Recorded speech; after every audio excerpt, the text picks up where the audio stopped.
Kinerja ekonomi dipastikan akan merespons pesta demokrasi baik saat Pilpres dilakukan 1 maupun 2 putaran. Di akhir tahun ini saat 3 paslon mulai berkampanye, ekspansi juga cenderung besar. Bagaimana jika Pilpres dilakukan 1 putaran atau 2 putaran?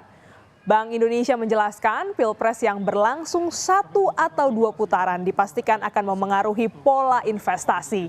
Kecenderungannya di awal tahun investor menahan diri sambil melihat bagaimana program-program pemerintahan yang baru dan bagaimana selanjutnya anggaran pendapatan dan belanja negara bekerja.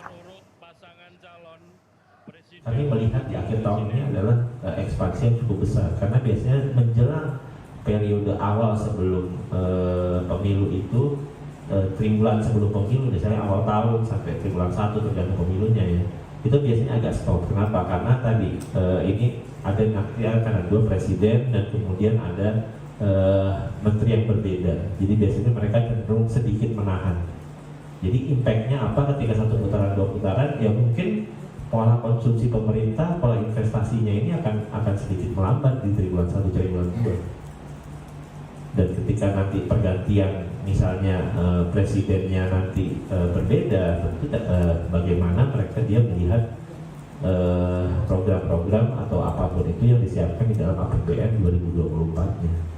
Apakah seluruhnya akan diambil atau mereka akan mengajukan rancangan baru. Itu yang biasanya terjadi dan ini kan akan berproses. Jadi ini akan berimpact tentu kepada konsumsi dan investasi pemerintah di awal tahun biasanya. Nanti setelah itu dia akan kembali normal dan biasanya itu begitu tahun pemilu itu lewat, kemudian biasanya cukup besar ekspansi. Bagaimana dengan biaya pemilu 1 putaran atau 2 putaran? Apa yang terjadi saat investasi tertahan dan investor bersikap wait and see? Kami sudah bersama dengan Kepala Ekonom Bank Permata, Joshua Pardede. Selamat pagi Pak Joshua. Selamat pagi Glenis. Ya, ini sudah fix ya, ada 3 pasangan calon nomor urut sudah ditetapkan.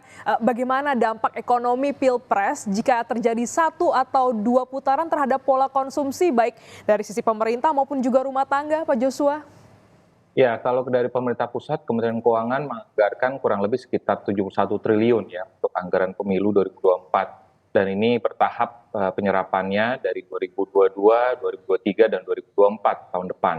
Dan kalau kita lihat dari sisi bagaimana pola dampak langsung dari pelaksanaan pemilu itu, yang kita lihat adalah tentunya dengan adanya anggaran tadi yang cukup besar tersebut ya, lebih dari 71 triliun tersebut, ini diharapkan dapat memberikan dampak positif ya kepada aktivitas masyarakat, khususnya konsumsi masyarakat. Karena kalau kita bicara dampak langsungnya tentu ini kan kita melihat bahwa dampak langsungnya tentu adalah peningkatan belanja negara ya dalam APBN yang dilakukan yang diarahkan untuk tadi pelaksanaan pemilu.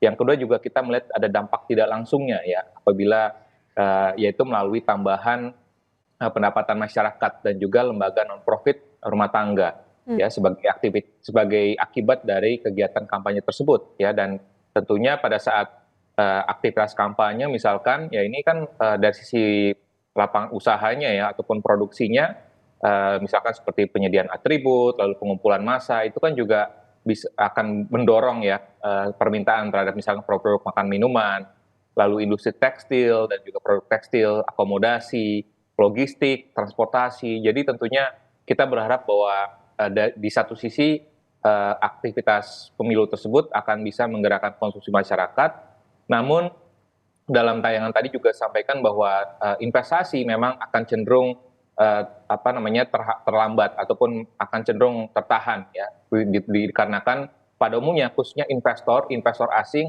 ini cenderung menggunakan strategi wait and see ya, sampai dengan ada kejelasan siapa presidennya dan juga apa kebijakan ekonominya. Tentu ini masih akan investor asing khususnya akan cenderung menunda keputusan investasinya sampai dengan nanti ada kejelasan yang lebih pasti dari hasil pemilu tahun ini dan juga tahun depan. Pak Joshua, tadi Anda bilang bahwa kejelasan terkait siapa nanti presiden selanjutnya ini berdasarkan apa daya ukurnya? Apakah berdasarkan nanti ketika 1 putaran sudah ada yang menang atau tetap menunggu nanti ketika pelantikan presiden di bulan Oktober? Ya, kalau kita bicara historical dari pemilu langsung 2004, 2009, dan 2014 dan 2019, ini memang ada indikasi ataupun ada tren ya, satu kuartal sebelum menjelang pemilu investasi asing cenderung tertahan, namun pada saat dampak ataupun hasil pemilu sudah dilakukan ataupun quick count ya, ini biasanya memang dampak langsungnya, dampak cepatnya memang di pasar modal ya, di capital market.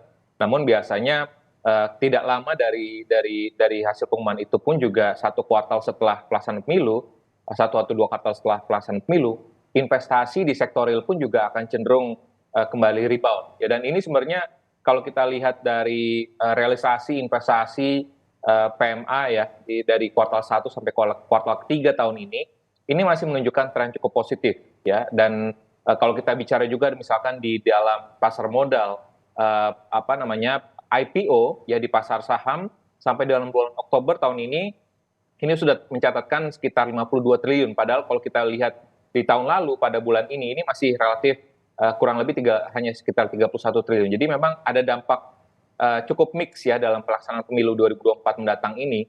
Karena kalau kita bicara PMA-nya sendiri ada investasi yang berkaitan dengan program hilirisasi pemerintah pusat, sehingga kondisinya pun juga diperkirakan investasi pun juga tidak belum akan tertahan lebih dalam lagi gitu. Sehingga makanya kita tetap melihat bahwa investasi sekalipun memang ada risiko menurun melambat, namun dampaknya positif terhadap pertumbuhan ekonomi khususnya dari sisi konsumsi rumah tangga dan juga konsumsi lembaga non profit rumah tangga.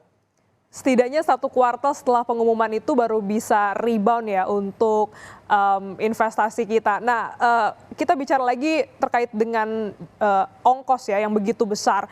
Pemerintah sudah menetapkan anggaran pemilu 2024 ini lebih dari 100 triliun begitu ya. Ini sudah pasti berbeda, ini untuk Pilpres dan juga Pileg. Setidaknya 70 triliun untuk 2 putaran. Nah, bagaimana hal ini akan memengaruhi APBN kita, Pak Joshua?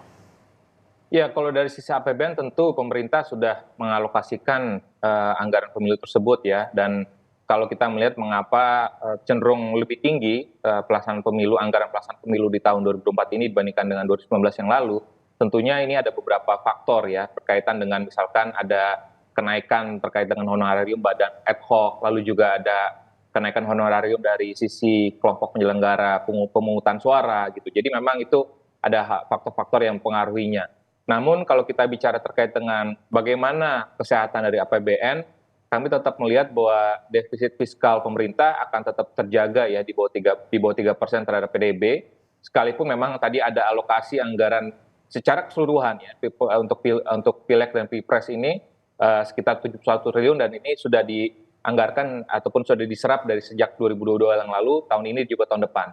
Sehingga kami tetap melihat bahwa dari sisi APBN saya pikir tidak berpengaruh banyak, tapi mungkin dari sisi bagaimana, karena kan spending pemerintah itu biasanya kita mengukurnya produktivitasnya ya, bagaimana daya ungkitnya, bagaimana efek bergandanya dari anggaran tersebut ya. Tentunya kita berharap bahwa meskipun memang daya ungkitnya tidak sebesar misalkan belanja modal pemerintah, tapi tentunya kita tetap berharap bahwa dalam jangka pendek ini spending dari pemerintah khususnya ini akan bisa menstimulasi konsumsi rumah tangga agar tidak sampai mengalami penurunan yang lebih signifikan. Karena kita tahu bahwa kondisi global tahun depan ekonomi China, ekonomi Amerika akan terus melambat, sehingga kita perlu ketahanan ekonomi domestik ya, sehingga bagaimana upaya pemerintah termasuk juga dengan alokasi bansos ini harus dipertahankan sehingga konsumsi domestik kita tetap kuat untuk bisa menjelang 2024 mendatang. Lantas bagaimana juga dengan pertumbuhan ekonomi di kuartal terakhir 2023 yang bertepatan dengan masa kampanye ini? Ya, seperti yang tadi kami sampaikan bahwa dampak pemilu itu akan bisa menggerakkan perekonomian, kurang lebih ada tambahan terhadap perekonomian ya, net-netnya itu sekitar 0,2% poin ya dampaknya terhadap PDB. Ya, itu akan datang dari sisi konsumsi rumah tangga dan juga lembaga non-profit rumah tangga.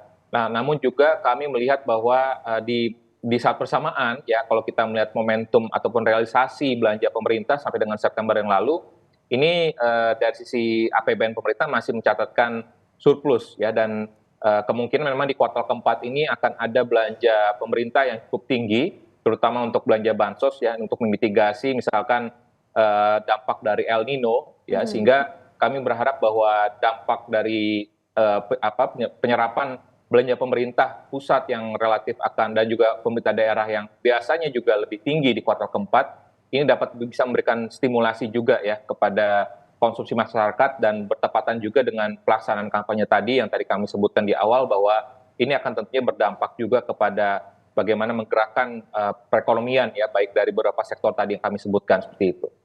Menarik sekali terkait dengan pemilu 1 atau 2 putaran, tentu ini diharapkan responnya adalah positif, terlebih lagi bagaimana kepastian mau 1 putaran, 2 putaran lebih cepat lebih baik. Terima kasih Pak Joshua Pardede telah bergabung dalam Kompas Bisnis pagi hari ini. Sehat selalu Pak.